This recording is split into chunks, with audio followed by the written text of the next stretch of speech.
So now we are going to talk about the reconstruction of prepaid expense account as well as the reconstruction of accrued expense account. So all of these are expenses. We are trying to calculate how much of money that we have paid for all these expenses, and at the end of the day, the amount that we have paid for all these expenses, we will put it under payments to suppliers and employees. Okay? So we start off by reconstructing the prepaid expense account. So prepaid expense is the services that we already paid but we haven't used. Okay, so services that we already paid but we haven't used. In this example, we are going to calculate prepaid rent. So all this rental, right? Okay, we already pay but we haven't used it. Okay, so it's actually an asset. Why is it an asset? Because others owe us rental service. Okay, so this is an asset. So prepaid rent, prepaid expenses are assets. Okay, so the first thing that you need to do is to put in your balance BD and balance CD for prepaid rent. So this will always be your first step. Okay, put in your balance BD and balance CD, and second step, you should put in your rent expenses. Okay, rent expenses is the amount that you have already used up, the expenses that already been incurred. That means you already use up the rent. Okay, so at the beginning of the year, okay, I have an opening balance of 2,000. I have an opening balance of 2,000, and I have used up 11,000. Okay, if I use up 11,000, it will reduce the amount in my prepaid rent. Okay, so your prepaid rent will reduce by 11,000 because I have used up 11,000 out of this 2,000. Okay, so I have 2,000 at the beginning of the year. I use up 11,000. Okay, supposing I'm supposed to have a negative 9,000 in my balance, but why at the end of the year I still have a balance of 700? Okay, I'm supposed to end up with a negative amount in my balance CD, but I still have a positive amount of 700. Okay, so why does it happen? This happened because I have topped up another 9,700 into the prepaid rent account. So you imagine this as your Touch and Go card. Okay, your opening balance for your Touch and Go card is 2,000, and then I top up another 9,700. I use up 11,000, hence I left with 700. Okay, so how to find this 9,700?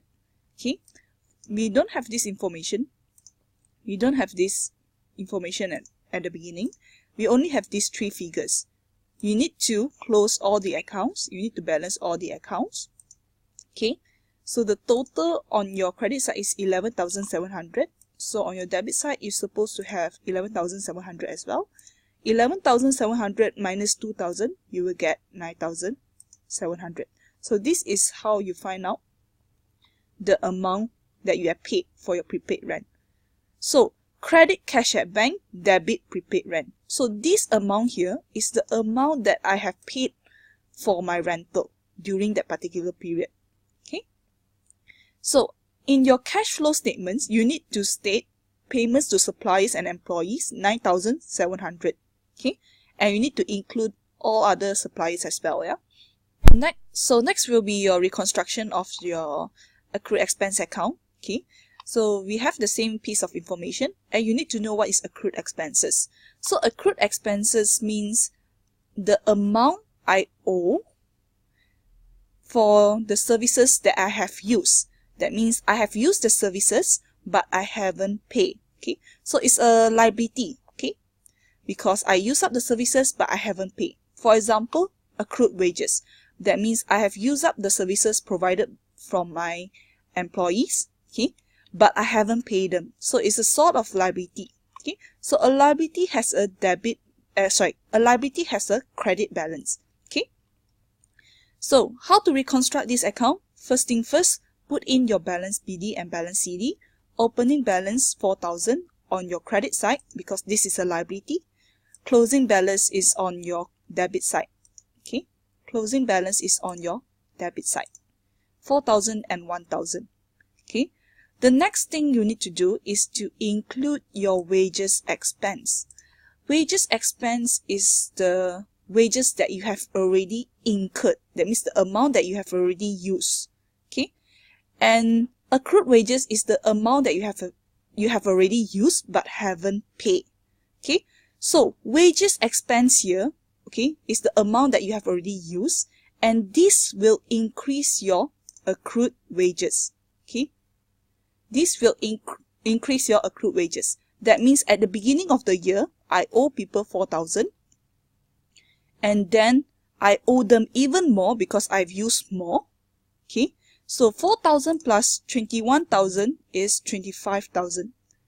I supposed to owe them 25,000. Okay, I supposed to owe my employees 25,000, but at the end of the day, my closing balance is 1,000. I owe lesser than that. Why? Okay, the only reason for this is I have already paid my employees some of the amount that I have owed. Okay, so the story behind these T accounts is very simple. Opening balance 4,000, I owe people 4,000. Then I use more of their services, so I owe them more. I owe them 21,000 more. I supposed to owe them 25,000, but at the end of the day, I only owe them 1,000 because I have paid 24,000. Okay, because I have paid 24,000. Okay, so credit cash at bank, debit accrued wages. So the amount of money that I have paid for wages is actually 24,000. So this 24,000 here, I need to put it in my operating activities, okay, cash flow from operating activities under payments to suppliers and employees, okay, and then I need to include all other suppliers as well. Okay, so this is all for accrued expenses and prepaid expenses. If you have any problem, just come and see me.